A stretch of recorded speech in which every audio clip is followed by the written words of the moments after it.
Man, Nigerian matter tire me. Tire me. I saw a video of one NYC girl. I forgot her name now. Where she was talking about the prices of things in the market. She went there and couldn't buy anything and getting angry and called out the president. And the NYC secretariat or whoever is leading that had the nerve to go and call this young lady who is venting her frustrations at the country that she's unfortunate to belong and threaten her. And you have to wonder, you wonder which are we in? Is this Iraq?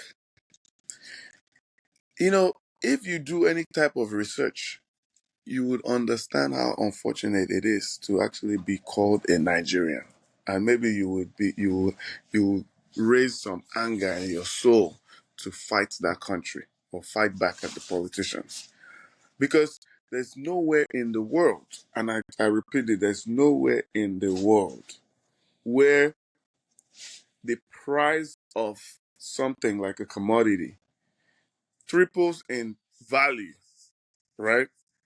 And then there's still peace in the land. Quote me.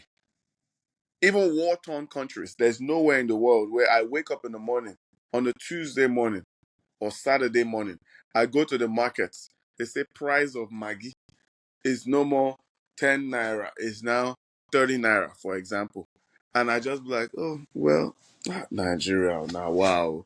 And I just carry my Maggi and go and cook my 1 cup of beans and then just go about my life. Nowhere in the world. Let me tell you right now, I mean, the United States of America, the price of egg, they added $5 or something, or $3, which is not even 100% increase, right? And it became a national issue. I'm telling you, man.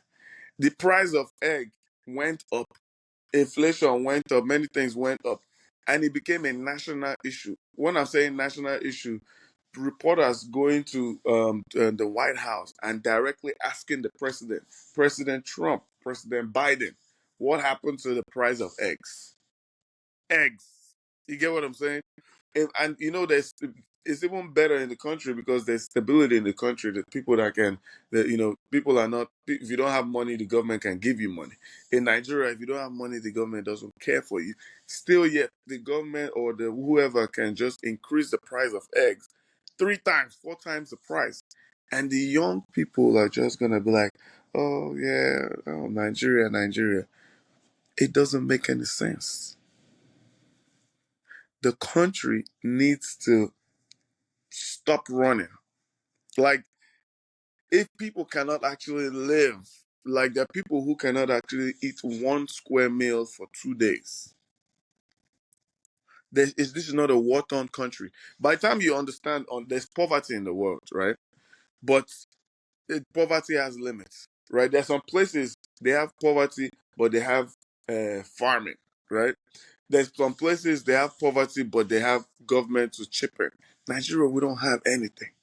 You wake up in the morning and you just go and you get surprise. This has changed.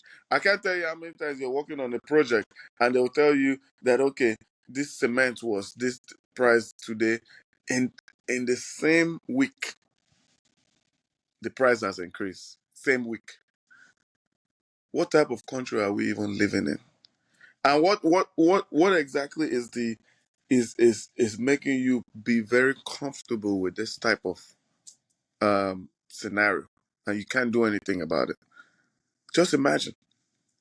My own proposition right now is that people who are like old and very accustomed to suffering, like the woman that called that lady, I think she should consider stepping down from government. Or those people should be forced out of government because when you stay in a country for like 40 years and you have worked in, for instance, civil service for like 20, you start to think that, okay, this is normal. So what we're dealing with these older people, for instance, what we're dealing with older people is that we're dealing with people who think that this is how the world looks like. right? So when you think about your boss in the office, right? When you think about your boss in the government office, right? You're talking about people who are like 50, 55, 60 upwards, right?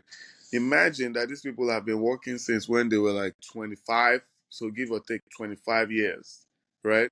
Through the 90s. So their idea of normal has changed.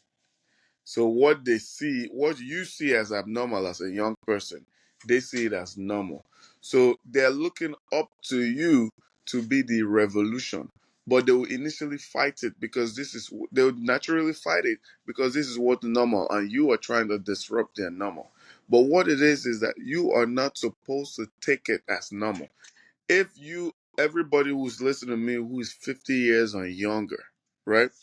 If you don't do something in your own capacity to protest the situation called Nigeria, give or take a few years, this will be your normal, and this would be a normal thing for you. Suffering would be your normal.